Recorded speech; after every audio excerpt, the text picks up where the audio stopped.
सप्रेम नमस्कार मित्रों, मैं डॉक्टर विजय कुमार मधुकुरा कुलकर्णी आपका स्वागत करता हूं।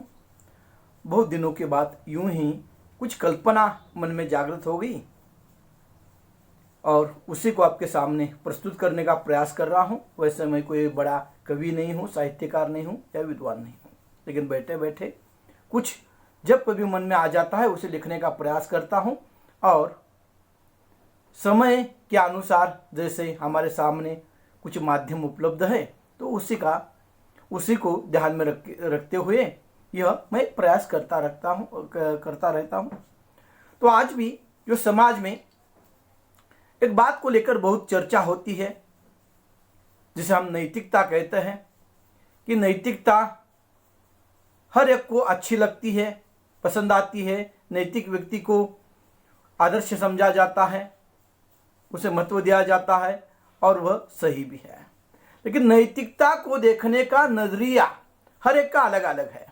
वह अपने आवश्यकता के अनुसार सामने वाले व्यक्ति में नैतिकता देखता है और इसी बात को लेकर कुछ बातें जब मन में आ जाती है उसे कहीं ना कहीं एक कल्पना के माध्यम से आपके सामने मैं प्रस्तुत करने का प्रयास करता हूं। तो आज की कविता का नाम है नैतिकता के मापदंड। नैतिकता किस स्तर पर किस तरह से मापी जाती है, देखी जाती है, समझी जाती है। हर एक अपने अपने तरीके से नैतिकता को देखता है, मानता है उस सामने वाले व्यक्ति में। तो उसी को लेकर मैं आपके सामने प्रस्तुत होने जा रहा हूं। इसमें बहुत सारी गलतियां होगी, वो मेरी है, तो उसे इस तरह से मैंने प्रस्तुत करने का एक प्रयास कर रहा हूं, क्योंकि यह स्वयं रचित है, इसलिए कभी कभी लिखने का प्रयास करता हूं जब समय मिलता है। तो उसी को लेकर आपके सामने प्रस्तुत करने जा रहा हूं। तो कविता का नाम है नैतिकता के मापदंड। नैतिकता के मापदंड बहुत खास होता है। नैतिकता के मापदंड बहुत खास होता है। आवश्यकता के अनुसार यह भी बदलते हैं, आवश्यकताओं के अनुसार यह भी बदलते हैं। यह मुझ में नहीं तो सिर्फ तुझ में होनी चाहिए, यह मुझ में नहीं तो सिर्फ तुझ में होनी चाहिए, यह अपेक्षा भी रखते हैं। नैतिकता के मापदंड बहुत खास होता है। सज्जनता मानवीयता के यह रिश्तेदार होता है। सज्जनता मानवीयता के यह रिश्तेदार होते हैं, पर बात खुद की आती है तो यह पड़ोसी बनते हैं। जब बात खुद की आ जाती है तो यह पड़ोसी बनते हैं। सज्जनता के मापदंड बहुत खास होता है। यह दूसरों में बदलाव चाहते हैं, बात अपने बदलाव की आई तो यह मुंह मोड़ लेता है। यह दूसरों में बदलाव चाहता है, बात अपने बदलाव की आती है तो यह मुंह मोड़ लेता है। नैतिकता के मापदंड बहुत खास होते हैं। मेरा अपना कहना है, बदलाव खुद से करो। मेरा अपना कहना है, बदलाव खुद से करो, सब सुधार होगा, क्योंकि कसूर नजरिया का होता है। इसलिए भरी सभा में धर्मराज को कोई दुर्जन नहीं दिखा, और दुर्योधन को कोई सज्जन नहीं दिखा। इसीलिए मैं कहता हूं नैतिकता के मापदंड बहुत खास होते हैं। नैतिकता के मापदंड बड़े खास होते हैं। बात कोई भी हो, सज्जनता के मापदंड बहुत खास होता है। इंसान भी अजीब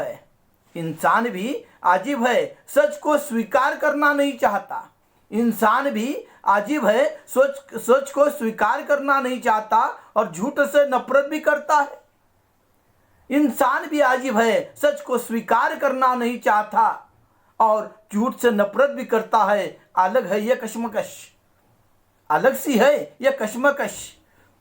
क्या इंसानियत के चेहरे सिर्फ भारी होते हैं? क्या इंसानियत के चेहरे सिर्फ भारी होते हैं? या सोच, विचार, आचरण, संस्कार में कुछ इनका मतलब भी होता है? क्या सोच, विचार, आचरण, संस्कार से भी कुछ मतलब होता है? चाहे राजनीति हो या सामाजिक जीवन, चाहे राजनीति हो या सामाजिक जीवन, हर एक का मापदंड अलग होता है। नैतिकता के मापदंड बहुत खास होते हैं। चाहे राजनीति हो या सामाजिक जीवन, हर एक का मापदंड अलग होता है। नैतिकता के मापदंड बहुत खास होते हैं। चार अंधों की कहानी हमने भी सुनी है।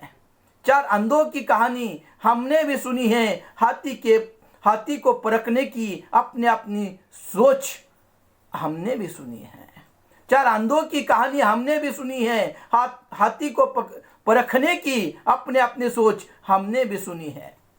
कोई पैर पकड़कर खंबा कहता है, कोई पैर पकड़कर खंबा कहता है, कोई पूंछ पकड़कर रस्सी कहता है। कोई पैर पकड़कर खंबा कहता है तो कोई पूंछ पकड़कर रस्सी कहता है। लेकिन सच्चाई कुछ और होती है। नैतिकता के मापदंड बहुत खास होते हैं।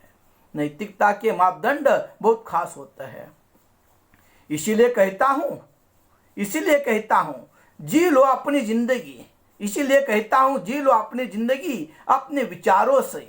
इसलिए कहता हूं जी लो अपनी जिंदगी अपने विचारों से। लेकिन आत्मा आईना और मन सागर होना चाहिए। क्योंकि नैतिकता के मापदंड कुछ खास होते हैं। नमस्कार। इसमें जो गलतियां है मैं स्वीकारता हूँ। मैं बैठे बैठे प्रयास करता हूँ। इतना बड़ा विद्वान या कोई साहित्यिक तो नहीं हूँ, लेकिन बैठे बैठे जब कभी समय मिलता है लिखने का प्रयास करता हूँ। नमस्कार।